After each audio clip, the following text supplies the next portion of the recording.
Apex court అయిన supreme court Colgate allotments విషయంలో CBI పనితీరు ఏ విధంగా ఈ దేశంలో ఉన్నది అన్నది స్పష్టంగా సుప్రీంకోర్టు న్యాయవాదే ఒక పంజరంలో చిలుకల సిబిఐ తయారైంది దేశంలో. ఈ పరిస్థితులు మార్పు రావాలి అని చాలా స్పష్టంగా తెలియపరిచారు. ఆ కోల్గేట్ స్కామ్ లో ఏ విధంగా అయితే కేంద్ర న్యాయశాఖ మంత్రి, కోల్ మినిస్ట్రీ జాయింట్ సెక్రటరీ, ప్రధానమంత్రి కార్యాలయం ఉన్నటువంటి ఒక జాయింట్ సెక్రటరీ కలిపి అక్కడ వాళ్ళు ఫైల్ చేసినటువంటి ఎఫిడవిట్ లో, స్టేటస్ రిపోర్ట్ లో ఏవైతే ముఖ్య అంశాలు తొలగించారో, ఆ కేసులో నుంచి తొలగించి ఫైల్ చేశారో, తర్వాత సిబిఐ డైరెక్టర్ రంజిత్ సిన్హా ఈ రకంగా తొలగించబడ్డాయి అనేసి ఆయన అడ్మిట్ చేయడం, అవన్నీ వాస్తవం అనేసి రుజువు కావటం, వీటినన్నీ కూడా దృష్టిలో పెట్టుకుంటే అక్కడ కోల్గేట్ ఏ విధంగా జరిగిందో ఇక్కడ కూడా జగన్మోహన్ రెడ్డి కేసు విషయంలో అదే విధంగా కేంద్రంలో ఉన్నటువంటి కాంగ్రెస్ పార్టీ ప్రభుత్వం, యూపీఏ ప్రభుత్వం గాని, కాంగ్రెస్ పార్టీ గాని, అక్కడ ఉన్న పెద్దలు గాని, మేము మొదటి నుంచి అదే చెప్తా ఉన్నాం. సిబిఐ తప్పుడుగా కోర్టుకి నివేదిక ఇస్తా ఉంది, తప్పుడు అభియోగాలతో ఇస్తా ఉంది, తప్పుదోవ పట్టిస్తా ఉంది. ఇక్కడ ఎఫ్ఐఆర్ గాని, ఛార్జ్ షీట్స్ గాని అన్ని కూడా కేంద్రంలో ఉన్నటువంటి ప్రభుత్వం ఆదేశానుసారంగా, ఏఐసిసి ఆదేశానుసారంగానే జరుగుతా ఉన్నాయనేసి చెప్పాం. ఈ కేసును కూడా అదే విధంగా ఇది రెండో చిలక, పంజరంలో ఉన్నటువంటి రెండో చిలకగా తీసుకోవాల్సినటువంటి అవసరం ఉంది.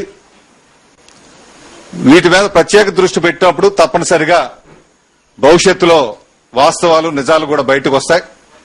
దీనికి ఒకే ఒక ఉదాహరణ చెప్పదలుచుకున్నా.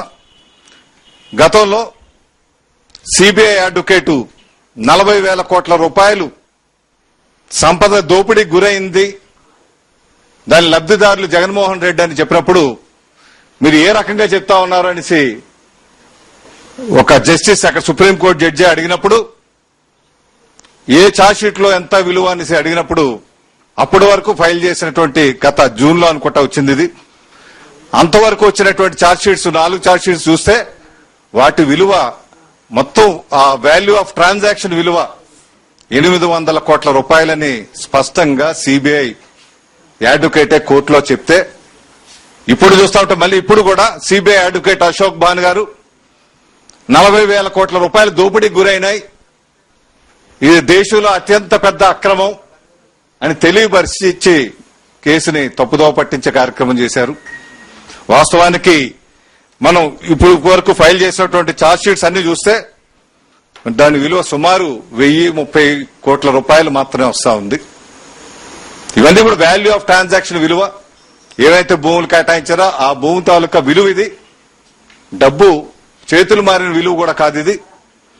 ఒకటవ ఛార్జ్ షీట్ లో 29 కోట్ల 50 లక్షలు, రెండవ ఛార్జ్ షీట్ లో 39 కోట్ల రూపాయలు, మూడవ ఛార్జ్ షీట్ లో 10 కోట్ల రూపాయలు, నాలుగవ ఛార్జ్ షీట్ లో 855 కోట్ల రూపాయలు విలువైనటువంటి భూములు, ఐదవ ఛార్జ్ షీట్ లో 95 కోట్ల రూపాయలు విలువైనటువంటి భూములు, ఇవన్నీ కూడా కలిపి 1,030 కోట్ల రూపాయలు వస్తా ఉంది. ఇవన్నీ కూడా సిబిఐ వారి ఎఫిడవిట్ లో ఫైల్ చేసినటువంటి వాస్తవాలు అయితే, వాళ్ళు కోర్టుకి చెప్పింది 40,000 కోట్ల రూపాయలని ఏ రకంగా కోర్టుని తప్పుదోవ పట్టించేటువంటి కార్యక్రమం జరుగుతూ ఉందో ఈ రోజున చాలా అవసరం ఉంది. ఈ కేసు కూడా పంజరంలో చిక్కున్నటువంటి మరొక చిలుకగా తీసుకోవాల్సినటువంటి అవసరం ఉందని అయితే రాష్ట్ర ప్రజలు అందరూ కూడా భావిస్తా ఉన్నారు.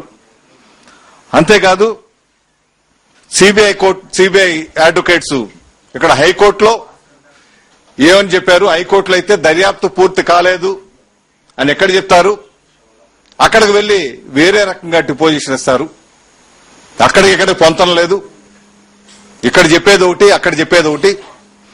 అంటే సమయానుకూలంగా కాంగ్రెస్ చెప్పమనేటువంటి చిలక పలుకుల ద్వారానే ఈ ఎఫిడవిట్స్ లో పెట్టి కోర్టుని తప్పుదోవ పట్టించేటువంటి కార్యక్రమాలు జరుగుతూ ఉన్నాయి.